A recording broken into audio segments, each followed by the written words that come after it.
నమస్తే, welcome to our channel. నేను సిరి. జగన్మోహన్ రెడ్డి గారు అయితే తనకు కూడా ముఖ్యమంత్రి హోదాలో సెక్యూరిటీ కావాలని చెప్పేసి అయితే హైకోర్టు మెట్లెక్కడం జరిగింది. అయితే ఇప్పుడు దానికి సంబంధించి ప్రభుత్వం తరపున కౌంటర్ దాఖలు చేశారు ఐపీఎస్ ఆఫీసర్ విశ్వనాథ్ గారు. ఇక్కడ కోర్టులో అయితే కౌంటర్ దాఖలు చేసిన తర్వాత మరి కోర్టు ఎలాంటి నిర్ణయం తీసుకుంది ఏంటి అనేది మనకి వివరించడానికి మనతో పాటు ఉన్నారు ప్రముఖ senior journalist, political analyst CS Rao garu. నమస్కారం సార్. సార్, ఇప్పుడు చూస్తున్నట్టయితే జగన్మోహన్ రెడ్డి గారు తనకి అంటే ఇప్పుడు మాజీ ముఖ్యమంత్రి అయినా కూడా ముఖ్యమంత్రి తరహా సెక్యూరిటీ కావాలని చెప్పేసి అయితే ఆయన కోర్టులు మెట్లెక్కడం జరిగింది. దీనికి కౌంటర్ గా ఐపీఎస్ ఆఫీసర్ విశ్వనాథ్ గారు అయితే కౌంటర్ దాఖలు చేశారు. ఇప్పుడు మరి కోర్టు ఎట్లాంటి నిర్ణయం తీసుకుంది, ఆయనకు సెక్యూరిటీ ఎట్లా ఇయ్యదలుచుకుంది ఏంటి మరి? సో ఒకటి ఏంటంటే, జగన్మోహన్ రెడ్డి మాజీ సీఎం, ప్రస్తుతం పులివెందుల ఎమ్మెల్యే, అంతే కదా, ప్రతిపక్ష నాయకుడు కూడా కాదు. ప్రతిపక్ష హోదా ఇవ్వాలి అని చెప్పి ఆయన స్పీకర్ కి విన్నవించాడు, అడిగాడు, బస్ లెటర్ రాశారు, ఆ లెటర్ చదివాడు అయ్యన్న పాత్రుడు స్పీకరు. ప్రతిపక్ష హోదా ఇవ్వాల్సిన అవసరం లేదని చెప్పి బహుశా పక్కన పెట్టేసినట్టున్నారు ఆయన, నేను అనుకోవటం. సో ప్రతిపక్ష హోదా కూడా లేదు. ప్రతిపక్ష హోదా ఉంటే క్యాబినెట్ ర్యాంకు సంబంధించినటువంటి సెక్యూరిటీ ఇవ్వాలి. ఒక ఎమ్మెల్యే, పులివెందుల ఎమ్మెల్యే, సహజంగా ఎమ్మెల్యేలకి 1+1 సెక్యూరిటీ మాత్రం ఇస్తారు.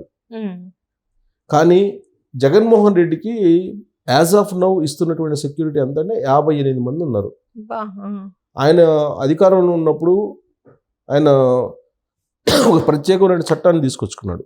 ప్రత్యేకమైన చట్టాన్ని తీసుకొచ్చి ఆయన 58 మందితోటి ఒక సెక్యూరిటీని ఏర్పాటు చేసుకున్నాను. ప్లస్ దాంతో రెసిడెన్స్ సెక్యూరిటీ అంటే తన ఇంటికి మొత్తం కంచె వేసుకోవటం, ఈ భద్రత అంతా ఏర్పాటు చేసుకున్నాడు. రెసిడెన్సీ సెక్యూరిటీ ప్లస్ 58 మందితోటి ఆయనకి భద్రత ప్రస్తుతం ఉంది. సీఎంగా ఉన్నప్పుడు ఆయన చేసుకున్నటువంటి చట్టం ప్రకారం స్పెషల్ సెక్యూరిటీ గ్రూప్ అనేది ఒకటి చట్టం తీసుకొచ్చుకొని స్పెషల్ సెక్యూరిటీ గ్రూప్ని ఏర్పాటు చేసుకున్నాడు. దానికి 2 ఆఫీసర్స్ మానిటరింగ్ చేస్తుంటారు. ఆ 2 షిఫ్ట్లో వాళ్ళు పర్యవేక్షణ చేస్తున్నారు. ఆ సెక్యూరిటీ యాజ్ ఇట్ ఈస్గా ఉంది, దాంట్లో ఎలాంటి మార్పు లేదు. అదే హైకోర్టుకు కూడా చెప్పారు విశ్వనాథ్ ఐపీఎస్. అవి ఎవరు విశ్వనాథ్ ఐపీఎస్ అంటే సెక్యూరిటీకి సంబంధించి ప్రతి రాష్ట్రంలో కూడా ప్రత్యేక సెక్యూరిటీ పర్యవేక్షణ టీం ఉంటుంది. సెక్యూరిటీని పర్యవేక్షించే ప్రత్యేక సెక్యూరిటీ రివ్యూ టీం ఉంటుంది. రివ్యూ టీం సమీక్షిస్తుంది అనమాట. ఎవరికి ఎంత సెక్యూరిటీ ఇవ్వాలి ఏంటి అనే దాని మీద రివ్యూ పెడుతుంది. ప్రతి 3 నెలలకు ఒకసారి సమావేశం అవుతుంది. ప్రతి రాష్ట్రంలో ప్రత్యేకమైనటువంటి సెక్యూరిటీ రివ్యూ కమిటీ ఉంటుంది. ఆ కమిటీలో ఐపీఎస్లు ఉంటారు. దానికి హెడ్ ఇస్తున్నారు. సో ఆయన ప్రభుత్వం తరఫు నుంచి హైకోర్టులో కౌంటర్ దాఖలు చేశారు. ఎందుకు చేశారు? జగన్మోహన్ రెడ్డి కోర్టుకు వెళ్ళాడు, హైకోర్టుకి వెళ్ళి నాకు సీఎంగా ఉన్నప్పుడు ఏదైతే సెక్యూరిటీ ఉందో ఆ సెక్యూరిటీని కంటిన్యూ చేయండి అని చెప్పేసి. అయితే ఆయన చేసినటువంటి చట్టం ఏదైతే ఉందో, ఆయన చేసిన చట్టంలో ఉన్నటువంటి క్లాజ్ ఏంటంటే, కేవలం ముఖ్యమంత్రిగా ఉంటేనే ఈ స్పెషల్ సెక్యూరిటీ గ్రూప్ సెక్యూరిటీ ఇవ్వాలి అనేది చట్టం. ఆయన చేసినటువంటి చట్టం, ఆయన ప్రభుత్వంలో ఆయన చేసినటువంటి చట్టం అది. ఆయన ఏమనుకున్నాడు, ఆ రోజు చట్టం చేసినప్పుడు పర్మనెంట్గా ఆయనే సీఎంగా ఉంటానని చెప్పి అనుకున్నాడు. అందుకు ఆయన ఏం చేశాడు, స్పెషల్ సెక్యూరిటీ గ్రూప్ దాన్ని ఒకదాన్ని తయారు చేసుకొని 58 మంది సెక్యూరిటీ తోటి షిఫ్ట్కి ఆయన దాదాపు 300 మందిని పెట్టుకున్నాడు. ఆయన పెట్టుకొని అదనపు సెక్యూరిటీని కూడా పెట్టుకున్నాడు ముఖ్యమంత్రిగా ఉన్నప్పుడు. బట్ ఆయన చేసుకున్న చట్టం ప్రకారం ఏంటి, ముఖ్యమంత్రిగా ఉన్నప్పుడు సెక్యూరిటీ అది, ముఖ్యమంత్రి పోయిన తర్వాత నీకు ఆ సెక్యూరిటీ అవసరం లేదని చెప్పి ఆ చట్టంలోనే ఉంది. సో ఆయన చేసినటువంటి చట్టం ప్రకారమే మేము సెక్యూరిటీ ఇస్తున్నామని చెప్పాడు. అంతేగాని స్పెషల్ సెక్యూరిటీ ఇవ్వాలి, 300 మందిని ఇవ్వాలి అని అంటే ఇచ్చే అవకాశం లేదు. ప్లస్ సెక్యూరిటీని ఇప్పుడు నెంబర్ ఆఫ్ పర్సన్స్ని బట్టి చూడాల్సిన అవసరం లేదు. ప్రస్తుతం సాంకేతికంగా అనేకమైనటువంటి అంశాలు అందుబాటులో ఉన్నాయి. గతంలో లాగా కాదు, ఇప్పుడు సెక్యూరిటీని మానిటర్ చేసేదానికి కూడా టెక్నికల్గా అనేకమైనటువంటి పరికరాలు అందుబాటులో ఉన్నాయి. కాబట్టి అంత సెక్యూరిటీ అవసరం లేదు. సో కాబట్టి ఇప్పుడు ఆయన చేసిన చట్టం ప్రకారమే 58 మందిని మేము ఇస్తున్నాము, 2 స్పెషల్ ఆఫీసర్స్ ఉన్నారు, కాబట్టి ఆ సెక్యూరిటీని మేమేం తగ్గించలేదు అని చెప్పారు. చట్ట ప్రకారం ఇస్తున్నామని చెప్పారు. కానీ ఈయనేం చేశాడు, సీఎంగా ఉన్నప్పుడు ఏ విధమైనటువంటి ప్రోటోకాల్, ఏ విధమైనటువంటి నెంబర్ ఆఫ్ మెన్స్ అంటే 300 మంది పైగా ఉన్నారు, అంతమందిని నాకు పోలీసులు ఇవ్వాలని చెప్పి కోర్టులో వేశారు. ఈయన అఫిడవిట్ దాఖలు చేశారు. అఫిడవిట్ దాఖలు చేసి ఆ రోజు జగన్మోహన్ రెడ్డి తయారు చేసినటువంటి చట్టాన్ని, ఇప్పుడు జగన్మోహన్ రెడ్డికి ఉన్నటువంటి భద్రతను, అసలు వాస్తవంగా ఎంత ఇవ్వాలి అనేటువంటి అంశాలని పొందుపరుస్తూ ఈయన అఫిడవిట్ కౌంటర్ దాఖలు చేశాడు పోలీస్ ఐపీఎస్ విశ్వనాథ్ ప్రభుత్వం వైపు నుంచి. దీని మీద ఆర్గ్యూ చేయడానికి మరికొంత సమయం అడిగారు జగన్మోహన్ రెడ్డి తరఫు నుంచి అడ్వకేట్. సో అది మరో 10 రోజుల్లో ఏమో మళ్ళీ వాయిదా వేశారు. ఆ వాయిదాలో ఈ లోపల మేము రిప్లై ఇస్తామని అంటున్నారు. రిప్లై ఏమి ఇచ్చేటువంటి అవకాశం ఉంది? సో జగన్మోహన్ రెడ్డి మీద వైజాగ్లో కోడికత్తి దాడి జరిగింది, ప్లస్ జగన్మోహన్ రెడ్డి ఎక్కడికి వెళ్తే అక్కడ జనం విపరీతంగా వచ్చేస్తున్నారు, కాబట్టి సెక్యూరిటీ కావాలి అడిగేటువంటి అవకాశం ఉంది. కానీ ప్రత్యేక సెక్యూరిటీ రివ్యూ కమిటీ ఏం చెప్తోంది? రాష్ట్ర పరిధిలోది చట్టం ప్రకారం మేము ఇస్తున్నాము. అసలు మామూలుగా ముఖ్యమంత్రిగా దిగిపోయిన తర్వాత ఇప్పుడు కిరణ్ కుమార్ రెడ్డికి ఇస్తున్న వై సెక్యూరిటీ ఉంది. కిరణ్ కుమార్ రెడ్డికి వై సెక్యూరిటీ ఉంది, ఉమ్మడి ఆంధ్రప్రదేశ్ చివరి ముఖ్యమంత్రి ఆయన. సో ఆయనకి వై సెక్యూరిటీ ఉంది అనేటువంటి విషయాన్ని కూడా ఈ కౌంటర్ ఫైల్లో, కౌంటర్ పిటిషన్లో పొందుపరిచారు. అసలు వాస్తవంగా ఇవ్వాల్సింది ఎంత అంటే, ఆయన ఒక ఎమ్మెల్యే, పులివెందుల ఎమ్మెల్యే కాబట్టి 1+1 సెక్యూరిటీ మాత్రమే మామూలుగా ఇస్తారు.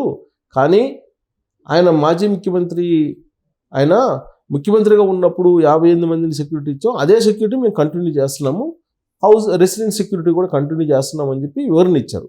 అంటే మూడు స్టెప్స్గా ఇచ్చారు. ఒకటి ఏంటంటే ఇప్పుడు కంటిన్యూ అవుతున్నటువంటి సెక్యూరిటీ, రెండు ఏంటంటే అసలు ఇవ్వాల్సిన సెక్యూరిటీ, ఇస్తున్నటువంటి సెక్యూరిటీ, మొత్తం వాళ్ళు ఎక్స్ప్లెయిన్ చేశారు హైకోర్టుకి. హైకోర్టుకి వ్యక్తం చేస్తే హైకోర్టు ఇప్పుడు వాయిదా వేసింది. బట్ సెక్యూరిటీ ఇప్పుడు సీఎంగా ఉన్నప్పుడు ఎంత ఉందో అంత ఇవ్వమని చెప్పి జగన్మోహన్ రెడ్డి కోరడం అనేది బహుశా హైకోర్టు కూడా ఒప్పుకోదు. సీఎంకి ఇచ్చే, సీఎం హోదాలో ఉన్నప్పుడు ఎలా సెక్యూరిటీ ఉందో అంత ఎలా ఇస్తారు? ఇవ్వరు కదా. ఇప్పుడు అలాగే ఆయన ఈ మధ్యకాలంలో సీఎంగా నేను ఉన్నప్పుడు ఎలా ఉండేదో అలాంటి హోదా నాకు కావాలని ప్రతిసారి అంటున్నారు. ఇప్పుడు అసెంబ్లీకి వెళ్ళి ఆయన అసెంబ్లీలో కూడా నేను ఫస్ట్ గేట్ నుంచి వెళ్తాను అంటాడు. అది కుదరదు కదా. ప్లస్ తన వెహికల్ని మొత్తాన్ని లోపలికి పంపించాలి అంటాడు. ఇప్పుడు అందరికీ ఎలా అయితే ఈయనకు కూడా అంతే ఉంటుంది. ఇప్పుడు అందరు ఎమ్మెల్యేలకు ఎలా అక్కడ ప్రోటోకాల్ ఉంటుందో అదే ప్రోటోకాల్ ఉంటుంది, మంత్రులకి ఏ ప్రోటోకాల్ ఉంటుందో అదే ప్రోటోకాల్ ఉంటుంది, సీఎంకి ఏ ప్రోటోకాల్ ఉంటుందో అదే ప్రోటోకాల్ ఉంటుంది, డిప్యూటీ సీఎంకి ఏ ప్రోటోకాల్ ఉంటుందో అదే ప్రోటోకాల్ ఉంటుంది, స్పీకర్కి ఏ ప్రోటోకాల్ ఉండాలో అదే ప్రోటోకాల్ ఉంటుంది. ఇప్పుడు దీంట్లో ఏంటంటే సెక్యూరిటీ ఇచ్చేటువంటి క్రమంలో ఎవరికి ఏది ఇవ్వాలి అనేది ఒక మాన్యువల్ ఉంది. దాన్ని ఎల్లో బుక్ అంటారు. ఎల్లో బుక్ మాన్యువల్ ఉంది. ఆ ఎల్లో బుక్ మాన్యువల్ని మెన్షన్ చేశారు హైకోర్టులో. కౌంటర్ ఫైల్ చేసినప్పుడు కూడా ఎల్లో బుక్ మాన్యువల్లో ఎలాంటి అంశాలను పొందుపరిచారు, మేము ఎలాంటి సెక్యూరిటీ ఇస్తున్నాం అనేటువంటి అంశాన్ని కూడా విశ్వనాథ్ పొందుపరిచాడు. సో ఎల్లో బుక్ మార్గదర్శకాల ప్రకారం ఏంటి, 1+1 సెక్యూరిటీ మాత్రమే ఎమ్మెల్యేలకు ఇస్తారు.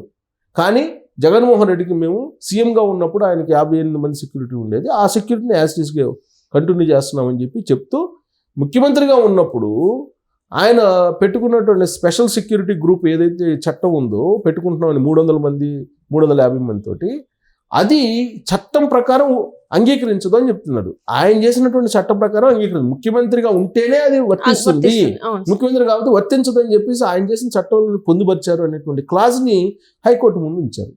సో కాబట్టి ఇప్పుడు రాబోయేటువంటి రోజులు ఏం జరుగుతుందంటే 1+1 సెక్యూరిటీకి పరిమితం అయ్యేటువంటి అవకాశం ఉంది. లేదు ఈయన రిక్వెస్ట్ చేస్తున్నాడు కాబట్టి ఇప్పుడు ఆ 58 మందిని కూడా ఉంచుతారా అనే డౌట్ ఉంది. ఎందుకంటే ఆయనకి ఆ డౌట్ ఉన్నట్టుంది, 58 మందిని ఉంచుతారా ఉంచరా అని. 58 మంది కూడా అవసరం లేదు అనేటువంటి యాంగిల్లోనే ఇప్పుడు కౌంటర్ అఫిడవిట్ వేశారు. కౌంటర్ అఫిడవిట్ దాఖలు చేసింది అదే కౌంటర్ ఇల్లు విశ్వనాథ్. సో విశ్వనాథ్ ఏం చెప్తున్నారు, 1+1 మామూలుగా ఇస్తాం ఎమ్మెల్యేలకు, ఆయన ఎమ్మెల్యేను, ఆయన 58 మందిని ఇస్తున్నాము. ఇప్పుడు మేము ఆల్రెడీ జూలైలో స్పెషల్ సెక్యూరిటీ రివ్యూ జరిగినప్పుడు 58 మందిని ఇస్తున్నాము, ప్లస్ ఎమ్మెల్యేలకి red book manual, yellow book manual చేసాము. Yellow book manual guidelines ప్రకారం 1+1 ఇవ్వాలి, కానీ 58 మందిని ఇస్తున్నాము అని చెప్పారు. అంటే హైకోర్టు 1+1 సరిపోద్ది అంటారా, లేకపోతే 58 మందిని యాసిడ్ కంటిన్యూ చేయండి అంటారా? సీఎం హోదాలో ఉన్నప్పుడు ఇవ్వమని ఏదైతే ఇచ్చారో అది ఇవ్వమని చెప్పి అయితే హైకోర్టు చెప్పే అవకాశం లేదు. చెప్పాలంటే special security review committee recommend చేయాలి. అవసరం లేదని చెప్పి అదే చెప్తుంది కదా, అవసరం లేదని అదే చెప్తుంది. అసలు ఆ 58 మంది కూడా అవసరం లేదని చెప్తుంది.